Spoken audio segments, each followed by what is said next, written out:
Di dalam kehidupan ini, kita nih sekarang punya kesempatan ketika kita diberikan kebebasan untuk memilih.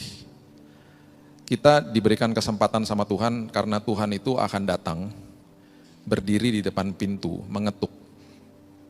Kemudian dia akan bertanya begini, mau nggak saya lanjutkan pembangunan hidupmu? Kira-kira begitu. Kenapa? Karena gini.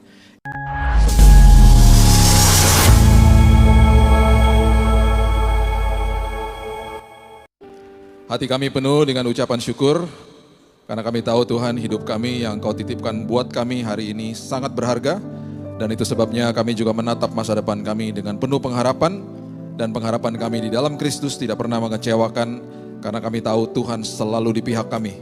Kami mengucap syukur buat apa yang sudah terjadi, apa yang sedang terjadi, dan apa yang akan terjadi, karena Tuhan adalah Tuhan yang senantiasa merangkaikan segala sesuatu, dan pastinya mendatangkan kebaikan bagi anak-anaknya.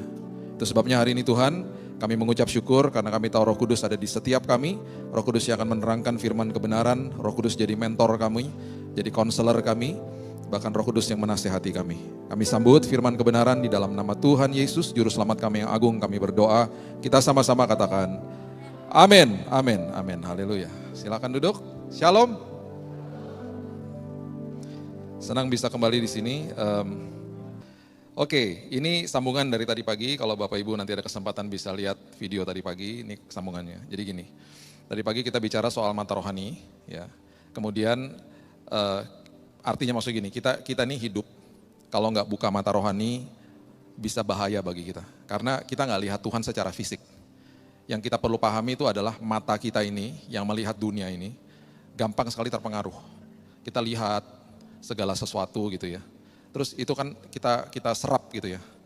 Kita lihat masalah, kita lihat kegelapan dunia. Akhirnya hidup kita sangat-sangat mudah untuk terpengaruh dengan apa yang kita hidupi. Nah, di dalam kehidupan ini kita nih sekarang punya kesempatan ketika kita diberikan kebebasan untuk memilih.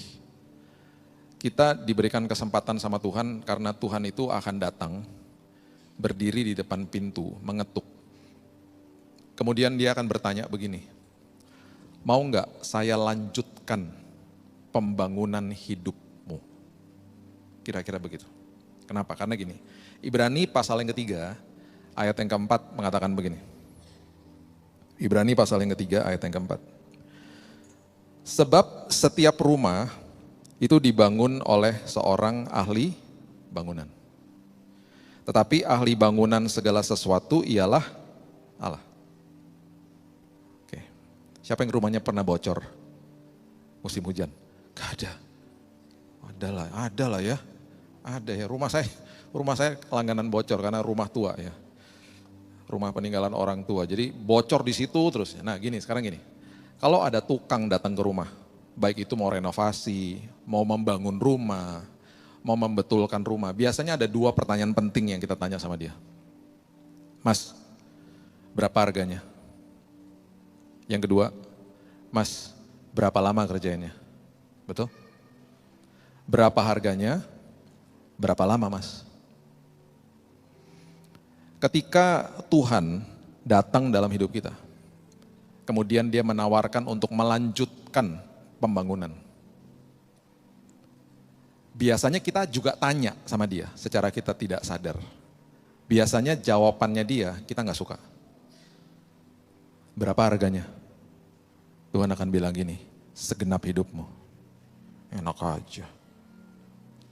Terus kita bilang begini, saya mau nanti desainnya kayak gini. Tuhan bilang no. Harus seturut sama desain saya, karena yang saya bangun itu adalah rumahku juga. Karena tubuh kita adalah bait Allah, amin.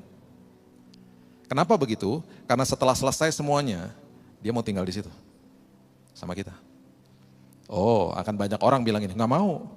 Saya nggak mau diatur-atur dan lain sebagainya, saya mau sendirian aja. 2 minggu lalu saya lihat muncul di IG saya, di FYP ya. Karena saya ngikutin akun-akun yang anak-anak muda yang suka menginjil. Ada di sebuah kota kalau nggak salah New York ya.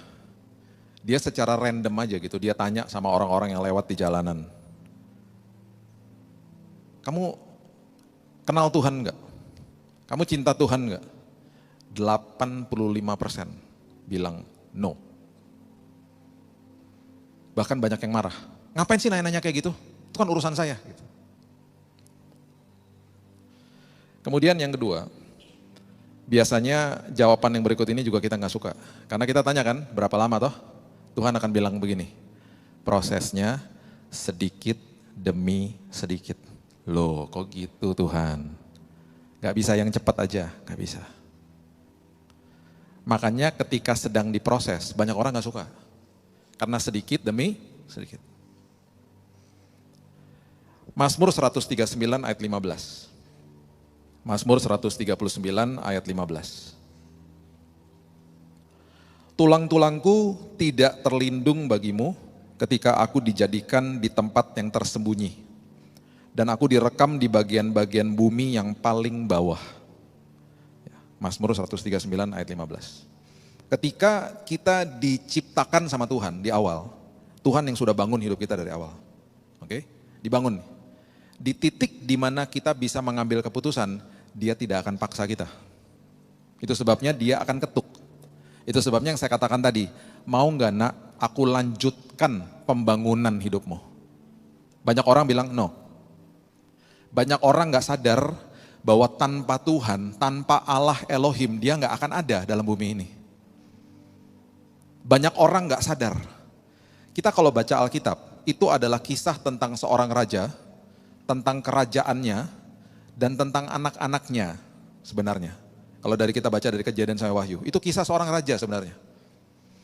Dan kemudian ketika dia menciptakan, dia punya anak-anaknya, dia punya kita pada awalnya, dia ingin memperlebar teritori kerajaannya.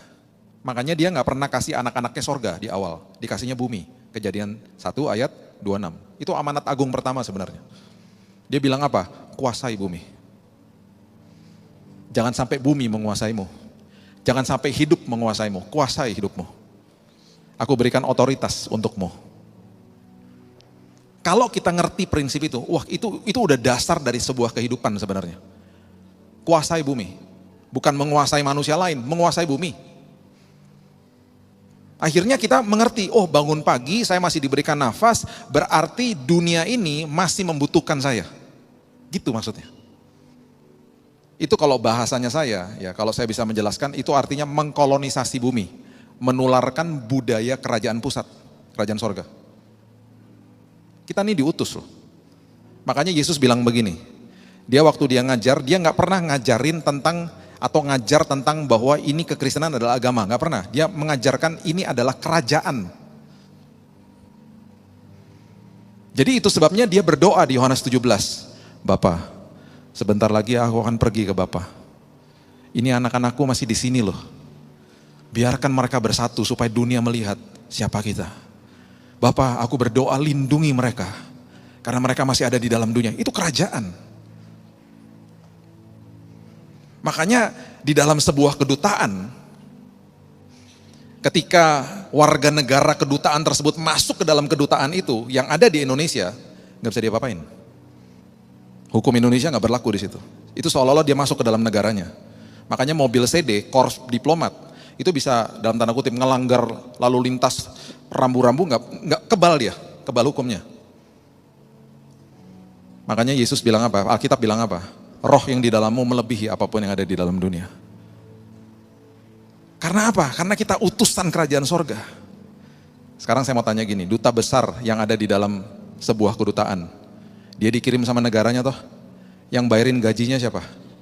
Negara yang ngirim dia toh? Kalau dia bawa anak, dia bawa keluarganya, yang bayarin kebutuhan anak dan istrinya siapa? Kerajaan atau negara yang kirim dia ke sini. Saya mau beritahu kepada kita semuanya, kebutuhan kita ditanggung penuh sama kerajaan sorga. Jadi kalau kita menatap hari esok bilang gini, terima kasih Tuhan bahwa semuanya telah Engkau sediakan. Makanya Yesus ngomong begini, dia tuh ngomong gini, kamu tuh jangan malu-maluin, ngomong gini, Matius 6 ayat 31. Kamu jangan pernah khawatir dan berkata, keluar dari kalimat mulutmu, apakah yang akan kamu makan, minum, dan pakai? Kenapa? Karena kamu tuh warga kerajaan sorga. Oh tapi saya kepepet kepepet Pak, saya terpojok dan saya tertekan dalam kondisi-kondisi hidup. Ingat, kalau kita ngerti bahwa kita anak atau warga kerajaan sorga, anak daripada raja atas segala raja, di dalam kondisi-kondisi yang sangat genting seperti begitu, pertolongan Tuhan pasti ada. Itu sebabnya pasti timbul kesaksian yang ngomongnya begini, wow Pak, pintu sudah tertutup Pak, semuanya sudah mengerikan Pak. Itu kalau bukan Tuhan Pak, nggak mungkin, pasti timbul kesaksian begitu.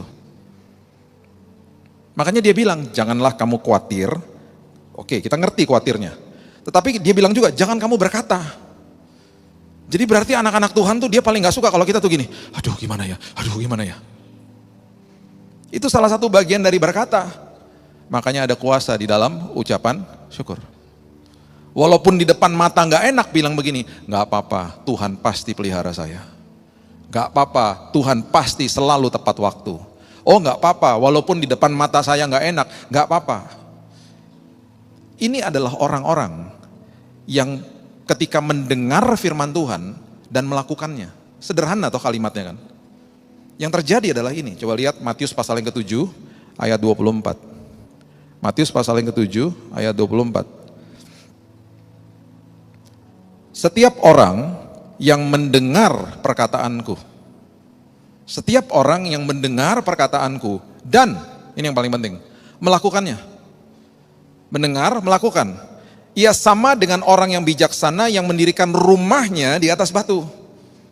Itu sama dengan orang yang ketika Tuhan mengetuk pintunya, dia buka pintu rumahnya dan Tuhan bilang, mau gak saya teruskan pembangunan? Orang ini bilang gini, yes mau Tuhan. Orang yang mendengar dan melakukan adalah orang yang bilang iya sama Tuhan, mempersilahkan dia menjadi ahli bangunan atas hidupnya. Sebaliknya, ada orang-orang yang tidak mau. Matius 7 ayat 26, coba lihat. Matius 7 ayat 26. Tetapi setiap orang yang mendengar perkataanku ini dan tidak melakukannya, udah mendengar, Tuhan sudah ketuk, Tuhan sudah bilang, mau gak aku lanjutkan pembangunan hidupmu? Udah dengar, dia bilang ini, gak mau. Ia sama dengan orang yang bodoh. Ia sama dengan orang yang bodoh yang mendirikan rumahnya di atas pasir. Karena dia bilang gini, gak mau aku pertama gak mau dan kedua itu lama kalau proses sama Tuhan. Kalau di atas pasir cepat Tuhan pembangunannya. Udah aku gak mau, caramu tuh gak mau. Masalahnya dua-dua kehidupan ini, dua-duanya kena badai. Dan pasti kena badai. Selama kita hidup di dunia, udah pasti kena badai. Udah pasti. Jadi saya nggak percaya kalau ketemu orang terus dia bilang ini, oh hidup saya baik-baik aja selama ini, nggak ada apa-apa, nggak ada badai. Oh nggak, saya nggak percaya. Semua orang pasti diproses. Karena setiap rumah, setiap hidup pasti ada yang namanya ujian. Ujian itu mengeluarkan kelemahan kita dan memakai kelemahan itu untuk membuat kita lebih baik. Itu ujian. Dan itu Tuhan biarkan terjadi, ujian. Kalau cobaan beda, cobaan mengeluarkan kelemahan kita, memakai kelemahan itu untuk menghancurkan kita, itu cobaan. Makanya namanya ujian matematika. Kalau kita nggak paham, kemudian salah, nomor 1 sama nomor 2, kita langsung tahu, wah itu kelemahan saya nggak belajar, saya nggak ngerti formulanya. Ketika ada remedial, ketika akan diuji ulang, belajar toh. Karena kita tahu tuh kelemahan kita, kita belajar nomor-nomor itu yang tadinya salah, yang nggak ngerti formulanya. Ketika diuji lagi bisa nggak? Bisa. Makanya namanya ujian matematika, bukan cobaan matematika. Nggak ada. Guru bilang, anak-anak siap-siap besok ada cobaan matematika. Di akhir tahun Departemen Pedanka sudah merubah namanya jadi cobaan nasional, bukan ujian nasional. Nggak, ujian nasional namanya.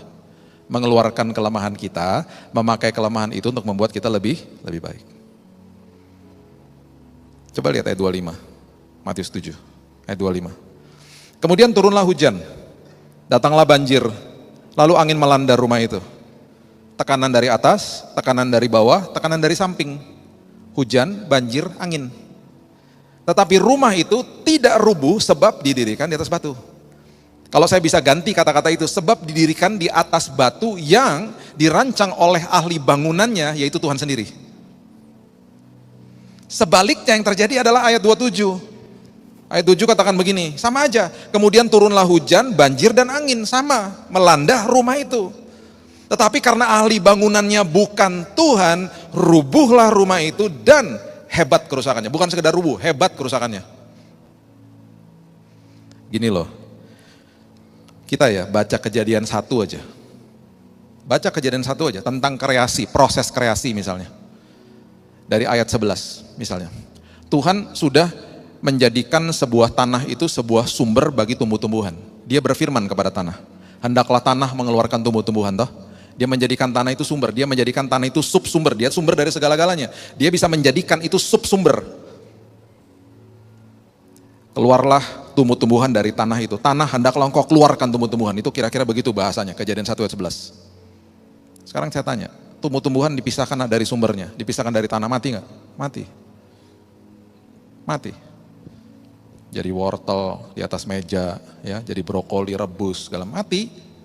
Ayat 20. Tuhan berfirman kepada siapa ketika dia menciptakan ikan-ikan yang ada di bawah laut? Dia berfirman kepada air.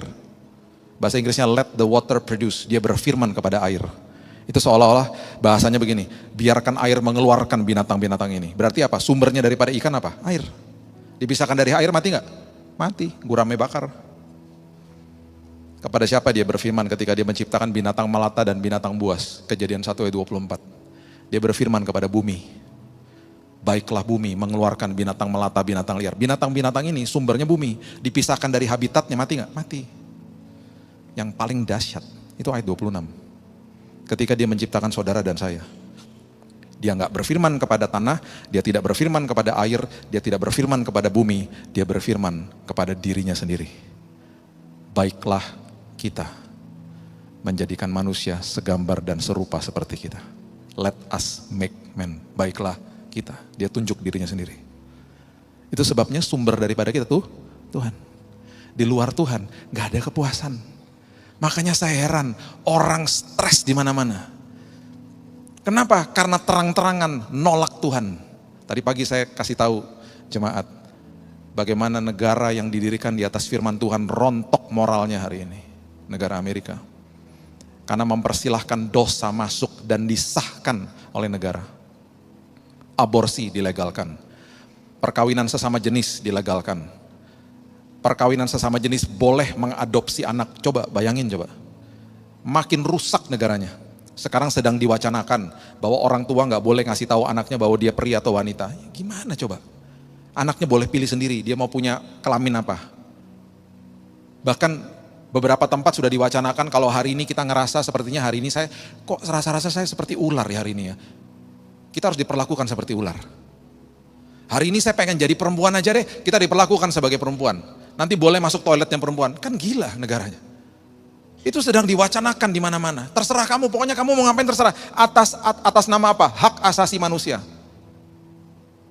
Kepentingan diri sendiri.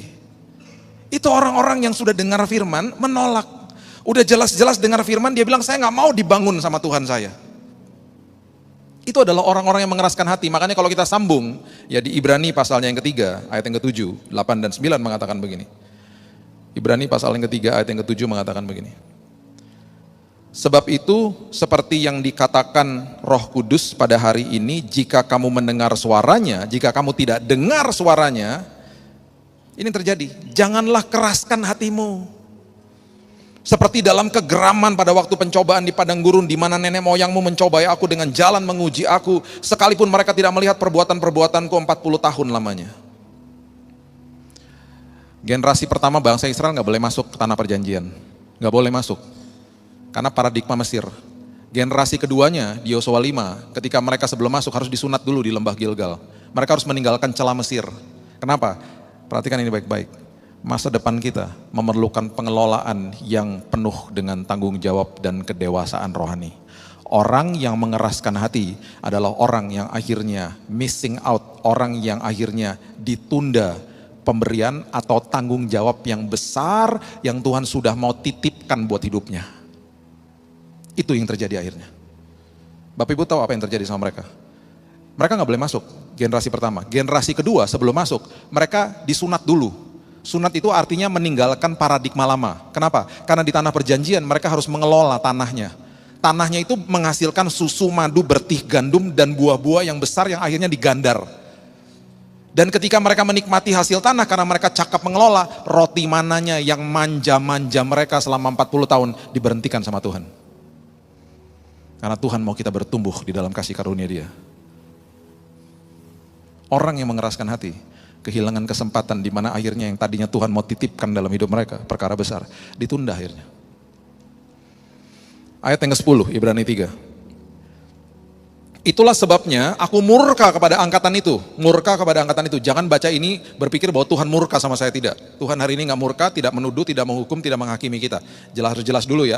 Ini dibacakan untuk bangsa Israel. Dikatakan karena mereka mengeraskan hati, akhirnya mereka sesat hati. Ayat 10. Dan mereka tidak mengenal jalanku. Hari ini orang yang mengeraskan hati pasti mengambil keputusannya salah terus. Karena mengeraskan hati. Jadi firman Tuhan katakan hati-hati. Kalau kamu menolak Tuhan membangun hidupmu, akhirnya kamu kehilangan kesempatan untuk mengelola, akhirnya kamu juga mengambil keputusannya salah terus. Dan ayat yang ke-11 dikatakan begini. Sehingga aku bersumpah dalam murkaku. Sekali lagi ya, kalau baca murkanya itu kepada mereka, bukan kepada kita. Tuhan gak murka sama kita hari ini. Tapi karena ulah kita ini yang terjadi.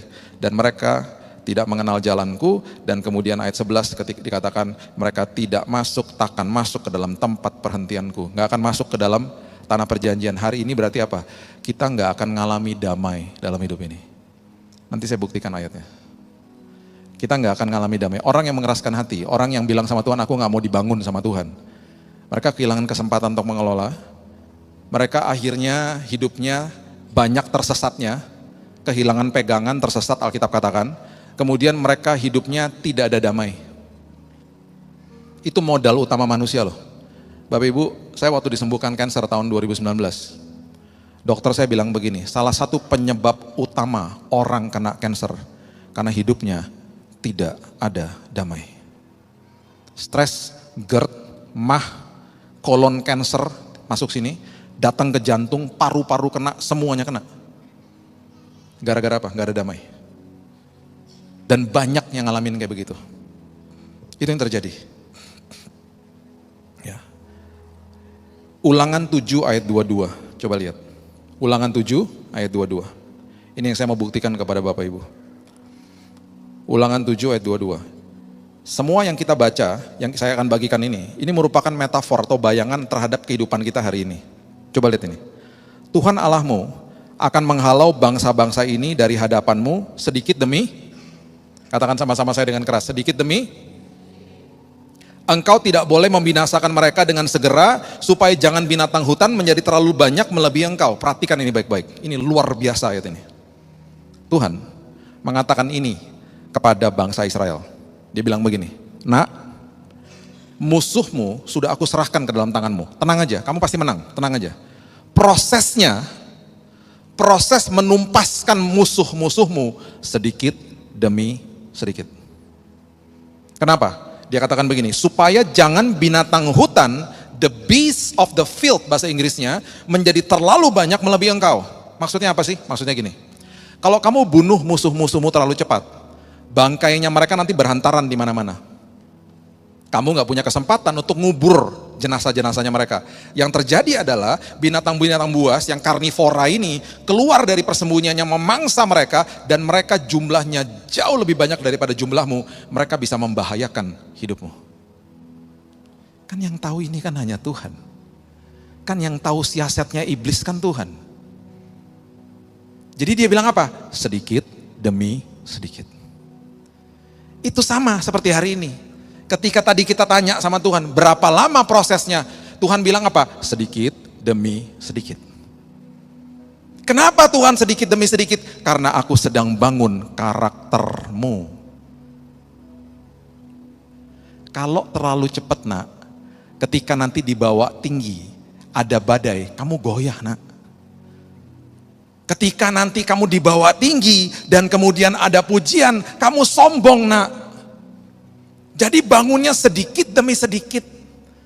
Ada gedung Autograph Tower di Jakarta, 380 sekian meter, gedung tertinggi di Indonesia. Waktu dibangun, saya lewat di depan situ, ini kok gedung gak naik-naik ya. Konstruksinya gitu, terus sampai saya bilang sama istri saya, ini gak jadi kayaknya gedungnya ya. Gambarnya bagus banget gedungnya. Ketemu sama teman arsitek, dia bilang gini, Bill, itu pembangunan fondasi ke bawahnya lama. Karena akan dibawa tinggi.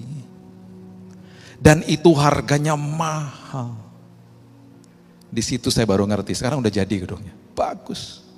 380 meter. Makanya kereta MRT yang ada di Jakarta, kereta yang ada di bawah tanah, kereta di dalam kota bawah tanah, itu mahal. Pembangunannya lama. Udah jadi satu fase. Sekarang lagi bangun lagi fase kedua. Dari Bundaran HI, itu menuju sampai ke ujungnya di Ancol. Melewati pecinan daerah kota, itu di tengah-tengah situ ada Sungai Ciliwung. Mereka bangun 8 meter di bawahnya sungai. Kereta bawah tanah, Jepang yang bangun. Mahal. Sementara di Jakarta ada kereta namanya LRT. Masuk dari pinggiran Jakarta kayak Bekasi gitu ya, Cibubur, itu masuk ke Jakarta, itu pakai namanya pancang-pancang di atas. Pembangunannya cepat. Cuma ditaruh pancang, ditaruh rel atasnya. Jadinya cepat, murah. Makanya mall-mall yang namanya mall-mall ITC, itu kan jual barang-barang murah toh, barang-barang grosir toh. Itu hampir semua gedung-gedungnya nggak ada basement ke bawah, karena mahal kan. Parkirannya di mana? Di atas. Karena jual barang murah.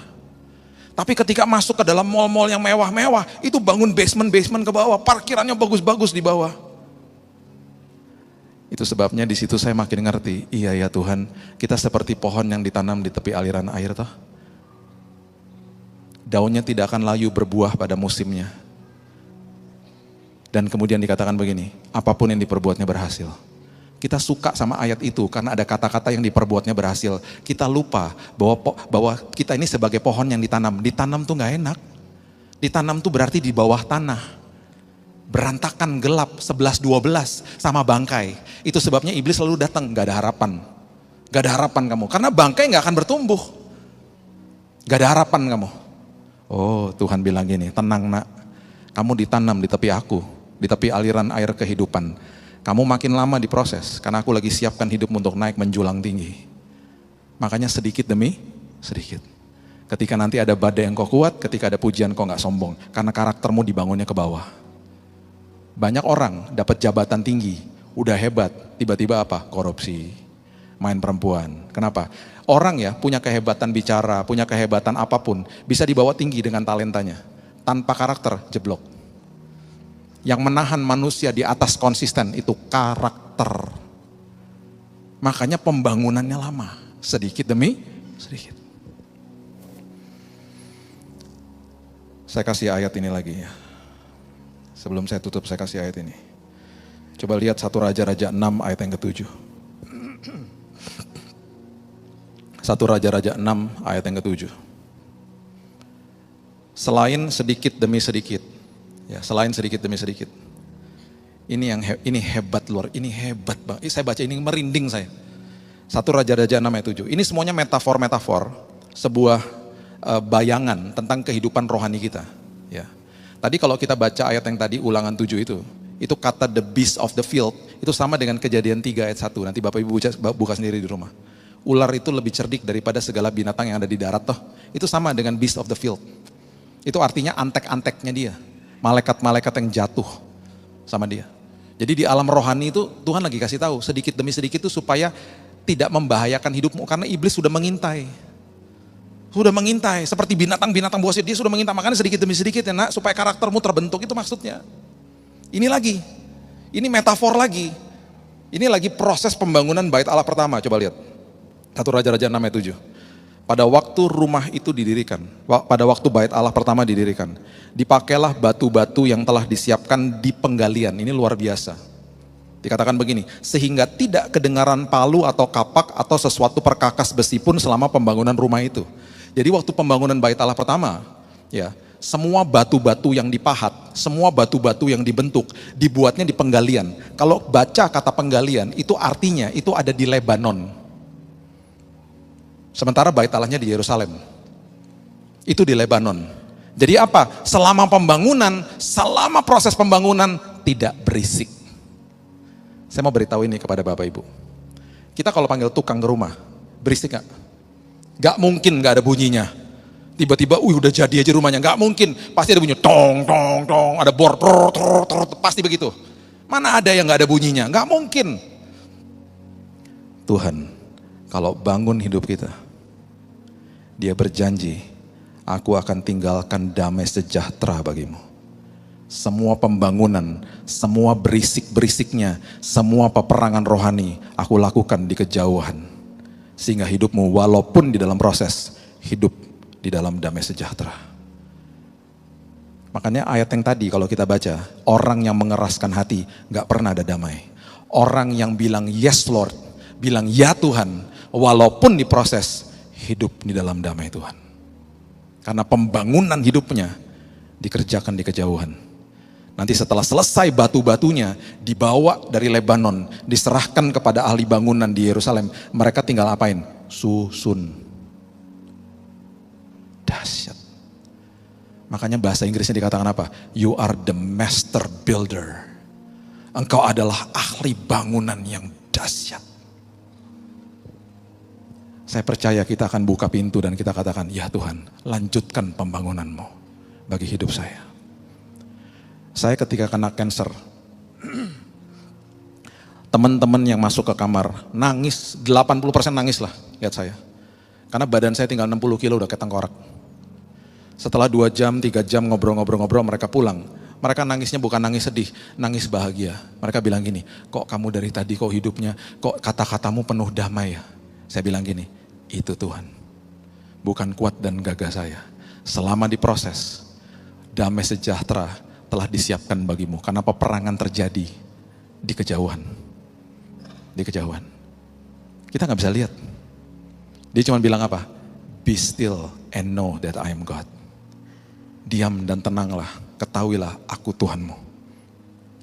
Semua bangunan pasti diuji. Semua bangunan pasti diuji. Saya kasih ayat terakhir ini, Yeremia 29 ayat 11. Sebab aku ini mengetahui rancangan-rancangan apa yang ada padaku mengenai kamu. Demikianlah firman Tuhan. Yaitu rancangan apa? Damai sejahtera. Bukan rancangan kecelakaan untuk memberikan kepadamu hari depan yang penuh pengharapan. Saya tutup sama ini ya. Gini, saya waktu di kemo ya, ini kesaksian saya layernya terlalu banyak, jadi ini mungkin Bapak Ibu belum pernah dengar yang ini. Saya waktu di kemo saya itu 4 kali. Ya, saya kena kanker darah tahun 2019, saya divonis mati 3 bulan. Ya, Bapak Ibu sudah tahu kisah saya. Saya di kemo 4 kali. Kemo pertama, mujizat terjadi, sembuh. Kansernya hilang, nggak ada kansernya. Dokter mau memastikan bahwa betul-betul hilang, karena ini darah. Karena darah saya itu 85% kena kanker semuanya udah. Makanya divonis mati. Tiba-tiba 1 bulan setelah kemo pertama, kanker darahnya 0%. Dokter mau memastikan, Pak, kita lanjutin ya Pak kemonya, tetapi kadarnya lebih rendah. 3 kali lagi Pak. Nah masalahnya gini. Kalau di kemo, itu bukan sekedar sel-sel yang yang rusak aja dibunuh sama dia. Dia nggak bisa bedain. Sel-sel yang baik juga kena. Termasuk darah putih. Ya kalau ada dokter di sini pasti paham nih. Saya jelasin gini. Darah putih itu pertahanan tubuh kita. Kalau darah putihnya jeblok di bawah nilai normal, di bawah, kita rentan sama virus, bakteri, dan racun. Paham ya? Jadi badan bisa cepat sakit. Setiap kali di kemo, masalahnya adalah leukosit atau darah putih saya, turunnya bukan turun aja, turunnya tuh terjun bebas sampai ke angka 0. Bahaya kan? Bahaya. Jadi setiap kali di kemo, saya akan menemukan momen-momen di mana kritis. Karena darah tuh komponen besar ada 3 kan, darah merah, trombosit, kalau kena demam berdarah tuh yang turun tuh trombositnya. Trombosit tuh kalau kita luka, trombositnya nggak ada, lukanya nggak ketutup. Makanya kalau demam berdarah luka di dalam nggak bisa ketutup karena trombositnya jeblok. Sama darah putih. Masalahnya gini, darah merah sama trombosit itu bisa ditransfusi. Saya waktu darah merahnya habis, ya kan darah masuk, darahnya keluarnya lewat gusi, bocor terus. Saya ini udah ditransfusi 60 kantong darah merah. Jadi satu hari kalau Bapak Ibu ketemu saya, tiba-tiba saya bisa bahasa Jerman, ada kemungkinan tuh darah orang Jerman masuk ke saya. Saya udah gak tahu darahnya siapa aja masuk ke saya. 60 kantong ya. 60 kantong masuk ke saya. Karena bocor terus, itu darah merah. Jadi bisa dinaikin dengan transfusi gitu loh. Trombosit juga. Kalau trombosit warnanya kuning, kalau darah merah merah, warna cairannya kan. Darah putih nggak bisa. Dia cuma bisa di booster, distimulasi, disuntiknya di sini. Tahu berapa harganya suntikannya? 11 juta. Sampai saya tanya gini sama dokternya, susternya, suster, nggak ada yang lebih murah ya? Ada Pak. Berapa? 3,5 juta. Ya itu aja, kenapa yang 11 juta? Tapi yang 3,5 juta itu harus 4 kali. Loh ya sama aja, lebih mahal malahan. Ya makanya dikasih yang 11 juta Pak, aduh mahal banget ya. Setiap kali mau disuntik saya foto dulu, aduh suntikan 11 juta. Dan udah gitu sakit lagi seminggu gak hilang-hilang. Nah darah putih kalau udah turun, saya nih momen-momen kritis berkali-kali makanya. Yang terjadi apa? Kejang-kejang saya. Karena nol kan? Jadi tiba-tiba virus, bakteri, bahkan bakteri yang baik di dalam tubuh jadi jahat, tubuhnya gini-gini tiba-tiba. Itu panasnya selalu naik dari kaki. Pelan-pelan naik dari kaki, saya udah mulai rasa nih, aduh naik nih. Naik sampai ke sini, kejang-kejang, panasnya bisa 41, pingsan. Itu momen kritis. Dokter masuk, biasanya udah pakein alat, masukin injek ke dalam sini saya, antibiotik yang keras supaya panasnya turun gitu ya. Kalau sampai nggak turun, tarik ICU. Puji Tuhan berkali-kali lolos. Tuhan bangkitin, Tuhan pulihkan. Tapi udah sempat pingsan. Sampai istri saya udah menjerit-menjerit. Nah, ini dia. Kemo udah 3 kali, kemo yang terakhir. Saya bilang gini, Tuhan udah dong Tuhan, katanya udah sembuh. Pulang dong Tuhan. Tiba-tiba ada suara begini di hati saya. Kalau sudah genap waktunya, tunggu dulu ya, semua bangunan harus diuji. Ya, terakhir nih ya, kemo terakhir ya. Ini serangan ini bisa terjadi kapan aja loh. Jadi dokter udah bilang siap-siap loh ya, siap-siap. Ya harus dipantau soalnya, siap-siap loh. Jadi saya selalu harus ada yang jagain. Tiba-tiba ya, pagi hari, kan saya nggak tahu serangannya kapan. Pagi hari, lagi baca renungan, tiba-tiba Tuhan kasih saya Matius 4 tentang Yesus ketika dicobai. Dia dicobai berapa kali? 3 kali toh? 3-tiganya dia jawab dengan kata begini, ada tertulis. Betul? Ada tertulis, terus dia kutip firman Tuhan. Jadi waktu pagi-pagi saya baca, ih dahsyat ya, Tuhan kita aja, Yesus kita aja ngomong ada tertulis, terus dia kutip firman Tuhan loh. Waktu dia lawan iblis. Itu paginya saya baca, ya udah, saya baca terekam di dalam benak saya, dalam hati saya, udah.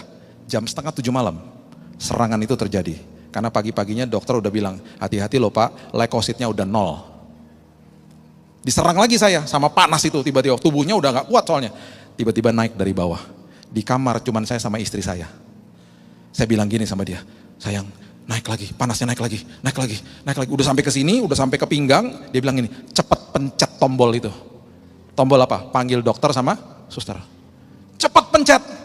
Baru saya mau pencet, tiba-tiba Roh Kudus bilang begini, jangan Bill, jangan. Loh Tuhan, nanti kalau pingsan gimana? Roh Kudus bilang begini, cepetan Tuhan ngomong cepetan, karena kalau udah sampai sini pingsan saya. Pasti kolaps sudah, karena di monitor udah kelihatan, angkanya naik terus panasnya. Dan badan saya udah mulai begini, udah menggigil. Roh Kudus bilang gini, apa yang kamu baca tadi pagi? Terus saya mulai ingat, oh iya, maksudnya apa? Yesus bilang apa? Ada tertulis loh. Kamu bilang juga Bill. Saya teriak, ada tertulis Tuhan. Bilurmu menyembuhkanku Tuhan. Saya cuma ngomong sekali. Panasnya udah sampai sini. Tiba-tiba dia turun. Saya bisa rasakan di tubuh saya. Turun sampai ke bawah. Istri saya lagi berdoa pegangin kaki saya. Pegangin betis saya. Panasnya keluar lewat tangannya dia. Dia sampai menjerit. Aduh panas banget tanganku. Tiba-tiba hilang. Dan saya lihat di monitor panas saya turun. 39, 38, 37, normal. Sampai hari ini dokter sama suster nggak tahu tentang kejadian malam hari itu. Setelah itu saya dipulangkan sembuh total dan lain sebagainya. Tuhan lagi bilang gini, saya lagi uji bangunannya. Oh gitu ya Tuhan. Saya mau kamu ngalami saya. Saya mau kamu ngalami Roh Kudus dalam hidupmu. Supaya keluar kesaksian-kesaksian hidup. Oke Tuhan. Makanya ketika saya menjerit, kapan Tuhan? Ketika dia bilang kalau sudah genap waktunya, sekarang hari ini saya ngerti. Karena pembangunan selalu sedikit demi sedikit. Untuk apa? Kebaikan kita. Itu Tuhan. Tuhan kita dahsyat. Jadi apapun yang Bapak Ibu sedang alami hari ini, bergembiralah seperti Paulus katakan. Karena semua jawaban doa sudah on the way, tersedia bagi kita. Kita akan dibawa tinggi. Supaya ketika ada badai kita tidak goyah, ketika ada pujian kita nggak sombong, kita akan katakan itu semua karena Tuhan. Karena Dia adalah ahli bangunan bagi hidup saya. Berikan tepuk tangan kita untuk Tuhan kita. Bapak yang baik, terima kasih Tuhan buat sore yang indah ini. Aku percaya firman Tuhan menjadi bekal dalam hidup kami. Firman Tuhan menjadi pewahyuan kehidupan, bahkan termeterai dalam hidup kami. Kami berdoa, kami ngalami Tuhan, kami berdoa, hidup kami penuh kesaksian. Karena kami mempersilahkan the master builder. Kami mempersilahkan ahli bangunan itu yang bangun hidup kami. Ketika Engkau bangun Tuhan, ada damai. Ketika ada proses, ada damai. Ketika ada proses sedikit demi sedikit, karena karakter kami lagi dibuat tahan uji sama Tuhan. Terima kasih Bapak yang baik, aku percaya bahwa semua dari kami sudah dimeteraikan sama Roh Kudus hidup kami. Kami memandang masa depan kami dengan pengharapan yang indah, karena kami sudah dibentuk sama Tuhan sendiri. Hanya di dalam nama Tuhan Yesus aku berdoa, dan aku senantiasa mengucap syukur, dan kita semuanya sudah menerima kebenaran firman Tuhan, dan hidup di dalamnya. Kita sama-sama katakan, amin. Tuhan berkati.